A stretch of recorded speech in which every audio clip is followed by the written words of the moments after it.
আসসালামু আলাইকুম। সংবাদে আপনাদের সবাইকে স্বাগত জানাচ্ছি। আমি ফিরোজ তোহা। শুরুতেই সংবাদ শিরোনাম। বাংলাদেশের সর্বশেষ গুরুত্বপূর্ণ আপডেট সংবাদে আপনাকে স্বাগত। শুরুতেই সংবাদ শিরোনাম, পরে বিস্তারিত।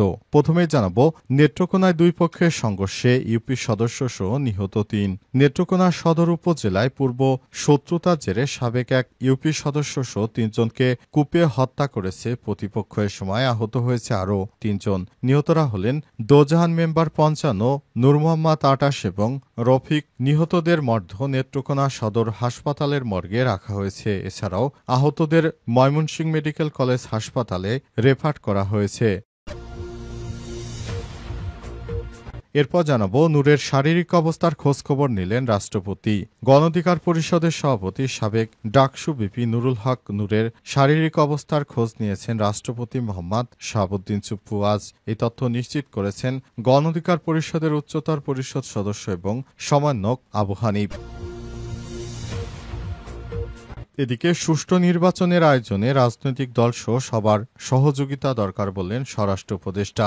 বাংলাদেশে একটি সুষ্ঠু নির্বাচন আয়োজনে আইনশৃঙ্খলা বাহিনীর সব প্রস্তুতি আছে বলে জানিয়েছেন স্বরাষ্ট্র উপদেষ্টা অবসরপ্রাপ্ত লেফটেন্যান্ট জেনারেল মোহাম্মদ জাহাঙ্গীর আলম চৌধুরী। তবে এজন্য রাজনৈতিক দলসহ সবার সহযোগিতা প্রয়োজন বলে জানিয়েছেন তিনি। সচিবালয় এক সংবাদ সম্মেলনে এমনটা জানান তিনি।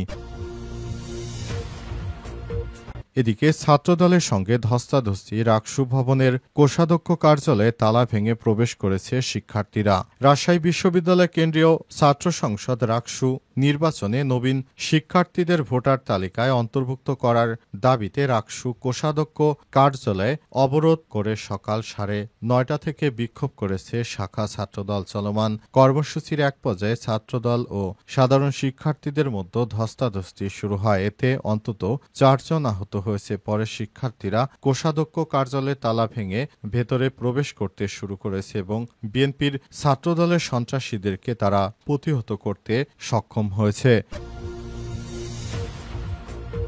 এবং সর্বশেষ জানাবো, ভারত চীন সম্পর্ক এগিয়ে নিতে আমরা প্রতিশ্রুতিবদ্ধ বললেন নরেন্দ্র মোদী। ভারত এবং চীনের মধ্যে নতুন করে সম্পর্ক তৈরি হয়েছে। বিশেষ করে যুক্তরাষ্ট্র থেকে নতুন করে ভারতের উপর শুল্ক আরোপের পরই ভারত এখন নতুন করে তারা চীনের দিকে ঝুঁক দিয়েছে। অবস্থায় নতুন করে ভারতের প্রধানমন্ত্রী নরেন্দ্র মোদী চীনের সঙ্গে নতুন জোট করে একটি সমঝোতায় পৌঁছানোর চেষ্টা চালিয়ে যাচ্ছেন। প্রিয় দর্শক, এতক্ষণ শুনছিলেন সংবাদ শিরোনাম, এবারে বিস্তারিত। তবে তার আগে বন্ধুরা, অনুরোধ থাকবে এই সংবাদটিতে একটি লাইক দিন।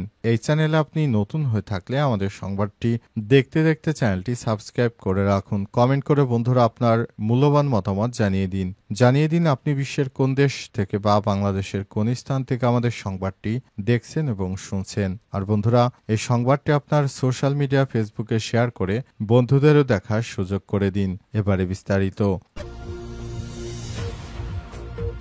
নেত্রকোনায় দুই পক্ষের সংঘর্ষে ইউপি সদস্য সহ নিহত ৩। নেত্রকোনা সদর উপজেলায় পূর্ব শত্রুতার জেরে সাবেক এক ইউপি সদস্য সহ ৩ জনকে কুপিয়ে হত্যা করেছে প্রতিপক্ষ।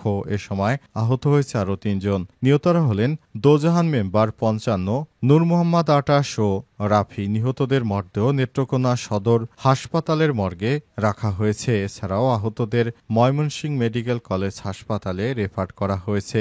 সদর থানার ভারপ্রাপ্ত কর্মকর্তা কাজী শাহনেওয়াজ মৃত্যুর বিষয়টি নিশ্চিত করেছেন। পুলিশ জানায়, সদর উপজেলার মৌগাতি ইউনিয়নের জামাটি গ্রামে সাবেক ইউপি সদস্য দোজাহান মিয়া জেলা বিএনপির কাউন্সিলর থেকে ফেরার পথে প্রতিপক্ষ রফিকের লোকজন কুপিয়ে হত্যা করে। পরে খবর পেয়ে রফিকের গ্রামের বাড়িতে হামলা চালায় দোজাহান মেম্বারের লোকজন। সেখানে 4 জনকে আহত করলে আহতদের নেত্রকোনা আধুনিক সদর হাসপাতালে নিয়ে আসলে নূর মোহাম্মদ নামে আরও একজন মারা যায়। এদিকে রোববার সকালে ময়মনসিংহ মেডিকেল কলেজ হাসপাতালে চিকিৎসাধীন অবস্থায় রফিক মিয়া নামে আরেকজনের মৃত্যুর খবর পাওয়া গেছে।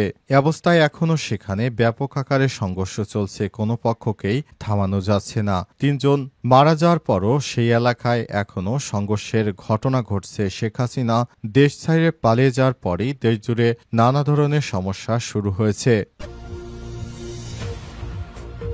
নূরের শারীরিক অবস্থার খোঁজ নিলেন রাষ্ট্রপতি। গণ অধিকার পরিষদের সভাপতি ও সাবেক ডাকসু ভিপি নুরুল হক নূরের শারীরিক অবস্থার খোঁজ নিয়েছেন রাষ্ট্রপতি মোহাম্মদ শাহাবুদ্দিন আজ। এই তথ্য নিশ্চিত করেছে গণ অধিকার পরিষদের উচ্চতর পরিষদ সদস্য গণমাধ্যম সমন্বয়ক আবু হানিফ। তিনি বলেন, সকাল 10টা 7 মিনিটে টেলিফোনে নূরের চিকিৎসার খোঁজখবর নিয়েছেন রাষ্ট্রপতি। তিনি নূরকে বিদেশে উন্নত মানের চিকিৎসার জন্য সরকারের পক্ষ থেকে ব্যবস্থা নেওয়া হচ্ছে বলে আশ্বস্ত করেছেন। নূরের দ্রুত আরোগ্য কামনা করে রাষ্ট্রপতি হামলার ঘটনায় তীব্র নিন্দা ও গভীরভাবে দুঃখ প্রকাশ করেছেন। হামলায় জড়িতদের ব্যাপারে দৃষ্টান্তমূলক শাস্তি নিশ্চিত করা হবে এই মর্মে রাষ্ট্রপতি আশ্বস্ত করেছেন বলে জানান হানিফ। এদিকে আজ নুরুল হক নূরকে দেখতে ঢামেক হাসপাতালে যান সমাজ কল্যাণ উপদেষ্টা শারমিন এস মুর্শিদ। এ সময় চিকিৎসার খোঁজখবর নেন তিনি। এর আগে গত শনিবার মোবাইলে ফোন করে প্রধান উপদেষ্টা ড মোহাম্মদ ইউনূস, গণ অধিকার পরিষদের সভাপতি ডাকসুর সাবেক ভিপি নুরুল হক নূরের খোঁজ খবর নিয়েছেন। অন্তর্বর্তীকালীন সরকারের প্রধান উপদেষ্টা দায়িত্ব গ্রহণের পর ভিপি নূরের ব্যাপারে তিনি খোঁজ খবর নিয়েছেন এবং তাকে যারা এই ধরনের ঘটনার সঙ্গে ভিপি নূরকে আহত করার পিছনে ষড়যন্ত্র করেছে তাদের বিরুদ্ধে সরকার ব্যাপক হারে ব্যবস্থা নিতে শুরু করেছেন। অন্তর্বর্তীকালীন সরকারের প্রধান উপদেষ্টা প্রফেসর ড মোহাম্মদ ইউনূসের নির্দেশে ভিপি নূরকে উন্নতমানের চিকিৎসা দেওয়ার জন্য বিদেশে নেওয়া হতে পারে এমনটা জানিয়েছেন প্রেস সচিব। প্রেস সচিবের পক্ষ থেকে আজ বিষয়টি নিশ্চিত করা হয়েছে। তিনি বলেছেন, জুলাই আন্দোলনের সঙ্গে যারা সক্রিয় ভূমিকা রেখেছে ভিপি নুরুল হক নূর তাদের মধ্যে অন্যতম। সুতরাং তাকে আমরা উন্নত চিকিৎসার জন্য প্রয়োজন হলে বিদেশে নেব, এমনটাই নিশ্চিত করেছেন প্রেস সচিব। বিষয়টি গণমাধ্যমের কাছে আজ তিনি স্পষ্ট করেছেন। অন্তর্বর্তীকালীন সরকারের প্রধান উপদেষ্টা প্রফেসর ড মোহাম্মদ ইউনূস নতুন বাংলাদেশের রূপরেখা ঘোষণা করতে তিনি যে পদক্ষেপ নিয়েছেন সেই পদক্ষেপ কার্যত বাংলাদেশের জন্য খুবই ভালো একটি পথে এগিয়ে নিয়ে চলেছে। সুষ্ঠু নির্বাচন আয়োজনে রাজনৈতিক দলসহ সবার সহযোগিতা দরকার বললেন স্বরাষ্ট্র উপদেষ্টা। সুষ্ঠু নির্বাচন আয়োজনে আইনশৃঙ্খলা রক্ষাকারী বাহিনী সব প্রস্তুতি আছে বলে জানিয়েছেন স্বরাষ্ট্র উপদেষ্টা অবসরপ্রাপ্ত লেফটেন্যান্ট জেনারেল মোহাম্মদ জাহাঙ্গীর আলম চৌধুরী। তবে এর জন্য রাজনৈতিক দলসহ সবার সহযোগিতা প্রয়োজন বলে জানিয়েছেন তিনি। রোববার 31 আগস্ট সচিবালয়ে এক সংবাদ সম্মেলনে এমনটা জানান তিনি। স্বরাষ্ট্র উপদেষ্টা বলেন, নির্বাচনে অংশগ্রহণকারী দলগুলোর উপর নির্ভর করে নির্বাচন কতটা অবাধ, সুষ্ঠু ও নিরপেক্ষ হবে, নির্বাচন নিরাপত্তা প্রদান এবং আইন শৃঙ্খলা ঠিক রাখার ক্ষেত্রে সর্বাত্মক সহায়তা করবে আইন শৃঙ্খলা রক্ষাকারী বাহিনীর সদস্যদের জন্য সম্পূর্ণ প্রস্তুত। জনগণের অবাধ ও স্বতঃস্ফূর্ত অংশগ্রহণ এবং গুরুত্বপূর্ণ, এটি রাজনৈতিক দলগুলোকে নিশ্চিত করতে হবে। সবার সহযোগিতায় অন্তর্বর্তীকালীন সরকার অবাধ, শান্তিপূর্ণ এবং উৎসবমুখর নির্বাচন উপহার দিতে পারবে বলে আশা করি। নির্বাচন সুষ্ঠু করতে সবার সহযোগিতা প্রয়োজন উল্লেখ করে তিনি বলেন, যে দলের কার্যকলাপ নেই তারা তো চাইবেই নির্বাচন না হোক। এটা প্রতিহত করার দায়িত্ব জনগণের। রাজনৈতিক দলসহ সবার, কেউ যেন নির্বাচনে কোনোভাবেই বাধাগ্রস্ত করতে না পারে। নির্বাচনের জন্য যতটা প্রস্তুতি দরকার ততটা প্রস্তুত আইন শৃঙ্খলা রক্ষাকারী বাহিনী। বাকিটা নির্ভর করে জনগণ এবং রাজনৈতিক দলের উপর। আইন শৃঙ্খলা সংক্রান্ত কোর কমিটির বৈঠকের বিষয়ে জানিয়ে তিনি বলেন, রোববার আইন শৃঙ্খলা সংক্রান্ত কোর কমিটির মিটিং ছিল। দেশে সার্বিক আইন শৃঙ্খলা পরিস্থিতি নিয়ে আলোচনা হয়েছে। ঢাকা বিশ্ববিদ্যালয় সহ বিভিন্ন শিক্ষা প্রতিষ্ঠানে ছাত্র সংসদ নির্বাচনে পুলিশ কর্মকর্তা কর্মক্ষেত্রে যেন নিরপেক্ষ আচরণ করে সেটি নিয়ে আলোচনা হয়েছে। স্বরাষ্ট্র উপদেষ্টা আরও বলেন, বৈঠকে প্রধানত আলোচনা হয়েছে আসন্ন জাতীয় সংসদ নির্বাচন নিয়ে, পুলিশ সংস্কার কমিশন, রাজনৈতিক দলের সাম্প্রতিক কার্যকলাপ, আইন শৃঙ্খলা বাহিনীর কার্যক্রম এবং মাদক নিয়েও আলোচনা হয়েছে। পাশাপাশি সামাজিক যোগাযোগ মাধ্যমে উস্কানি এবং ফেক নিউজ নিয়েও আলোচনা হয়েছে। এছাড়াও বৈঠকে রাজনৈতিক দলগুলোর মধ্যে ঐক্য ধরে রাখার বিষয়ে আলোচনা হয়েছে জানিয়ে তিনি বলেন, জাতির বৃহত্তর স্বার্থে এবং গণতন্ত্রের পথে উত্তরণের জন্য সব রাজনৈতিক দলকে ক্ষুদ্র ব্যক্তি এবং দলীয় স্বার্থ পরিত্যাগ করে একসঙ্গে কাজ করার জন্য আহ্বান জানিয়েছে স্বরাষ্ট্র উপদেষ্টা। ছাত্রদলের সঙ্গে ধস্তাধস্তি, রাকসু ভবনে কোষাধ্যক্ষ কার্যালয়ের তালা ভেঙে প্রবেশ করেছে শিক্ষার্থীরা। রাজশাহী বিশ্ববিদ্যালয় কেন্দ্রে ছাত্র সংসদ রাকসু নির্বাচনে নবীন শিক্ষার্থীদের ভোটার তালিকায় অন্তর্ভুক্ত করার দাবিতে রাকসু কোষাধ্যক্ষ কার্যালয় অবরোধ করে সকাল 9:30 থেকে বিক্ষোভ করছে শাখা ছাত্রদল। চলমান কর্মসূচির এক পর্যায়ে ছাত্রদল এবং সাধারণ শিক্ষার্থীদের মধ্যে ধস্তাধস্তি শুরু হয়। এতে অন্তত 4 জন আহত হয়েছে। পরে শিক্ষার্থীরা কোষাধ্যক্ষের তালা ভেঙে ভেতরে প্রবেশ করে। রোববার সকাল 9:30 থেকে রাকসু কোষাধ্যক্ষের কার্যালয় অবরোধ করে বিক্ষোভ শুরু করে বিএনপির শিক্ষার্থী নামক সন্ত্রাসীরা। তারা কোষাধ্যক্ষের কার্যালয় অবরুদ্ধ করে রাখে। অবস্থায় তারা সেখানে টেবিল চেয়ার ভাঙচুর করেছে বলে জানা গেছে।